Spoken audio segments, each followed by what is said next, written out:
Well, it's another beautiful morning, and it's towards the end of April now, which is the end of the fallow deer rut and red deer roar.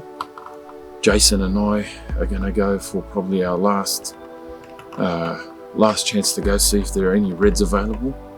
The weather's not too cold at the moment, so which is pretty good for us, but the deer should be out, and there's a bit of smoke haze. They're back burning and there's bushfires going on, so still at this time of the year, which is pretty odd.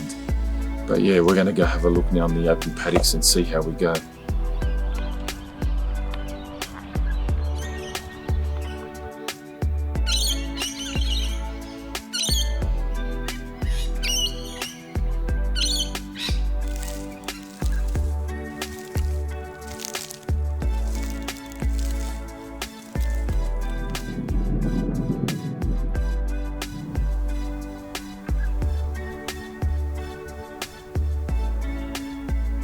To locate open paddocks or patches of grass in between the thick stuff. Usually the deer feed in these paddocks because they're covered, in this area in particular, with heavy scrub, and you've got your eucalypt forest pretty much surrounding this whole property. But wherever there's an opening, like over here, you usually see results.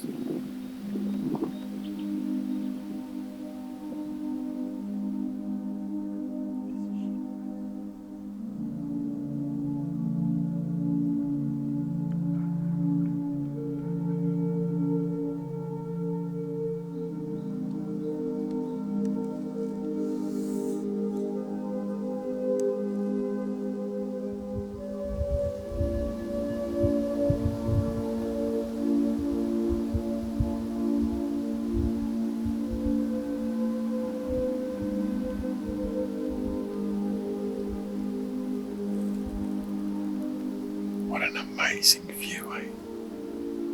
There's probably around a dozen hinds, and they're just feeding in the bracken fern. I just can't believe how sensitive, and they're such majestic creatures. But it's a beautiful morning and we're enjoying it, so there's no other place I'd rather be.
A really good way to see what animals are in the area to set up a trail cam.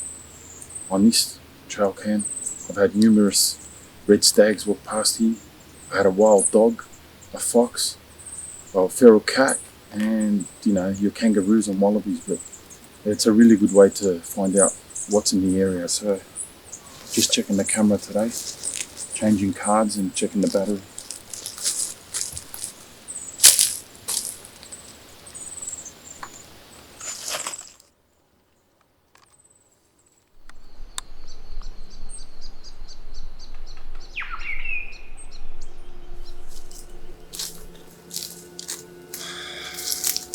So last night I received a phone call from the farmer saying he can hear wild dogs in the scrub, and he was telling me that's why I'm finding it hard to sort of locate the deer around. We're walking in the thick stuff and Jason picked up a scent So we've walked down into this bracket fern and lantana bush, and Jason's located a set of guts on the floor. That was a great sign because we've gone a bit further and he's located what the intestines were from, and it looks like the wild dogs have been at it again. It's the leg of a wallaby. So the farmer was right, the dogs are definitely in the property, in the thick stuff as well, where you pretty much can never approach them.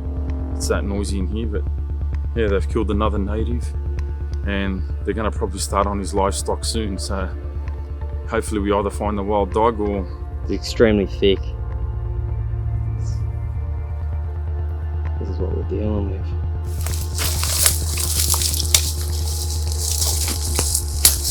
Fucking rutting pad. How would you like that? It's a definite rutting pad of a stag. He's been sitting in this thick stuff where he's pretty much invisible and very hard to locate. But yeah, it's good to come across a sign like that. At least you know the stags are still around. When you're cruising through thick stuff, like what you see in front of us. Obviously he's just found something. He's found something. Oh, Casty. Wow. You bastard. Hey, hang on. It doesn't get much more live than that. Jason's stuck in the lantana. And look what I just fucking located in the floor. Oh, what a beast. He's a beauty. That's new. That's pretty fresh too, man. It's a 6 point. I wonder if it's one that you got on. It's a 6 pointer, so this is something I don't know about. That's an absolute ripper fine day. Look at that. He's green, the same colour as the plants around him pretty much. Algae's all been all over him. There's a good game pad right where you are too, like I just runs that way.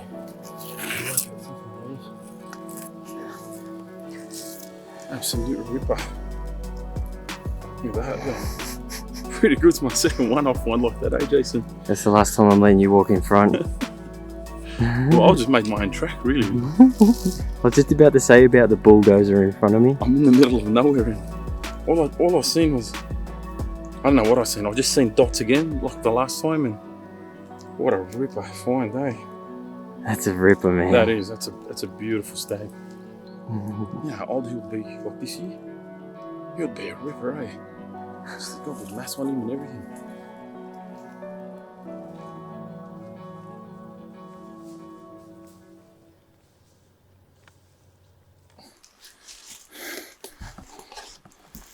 Look at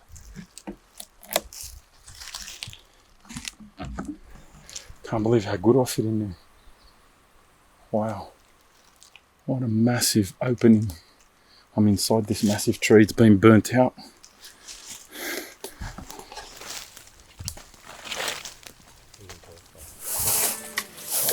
Well, alright, this is one of nature's finest spectacles. We got the Saturn bowerbird from Australia, and they build a bower which they in return try to impress females with. So it's sort of like a hut where they come and do a dance and a bit of a song and to try lure the females in. So the colour theme he's got here is blue. I'll show you what he's collected.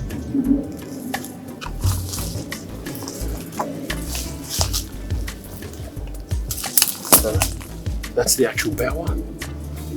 We've got a shotgun shell, an actual shotgun shell. We've got pegs. It's amazing, they go around collecting all these. We've got a spoon,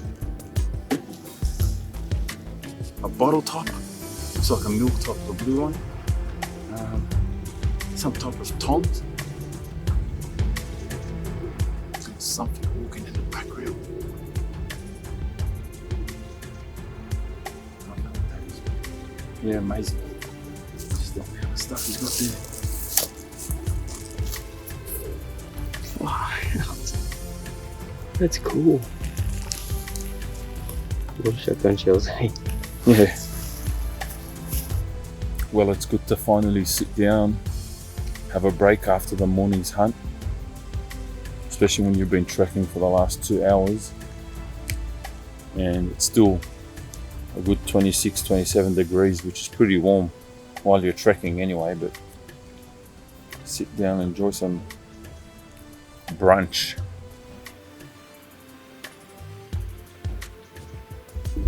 Z's been telling me to get some close-up shots for the David Attenborough effect. So, the beef jerky.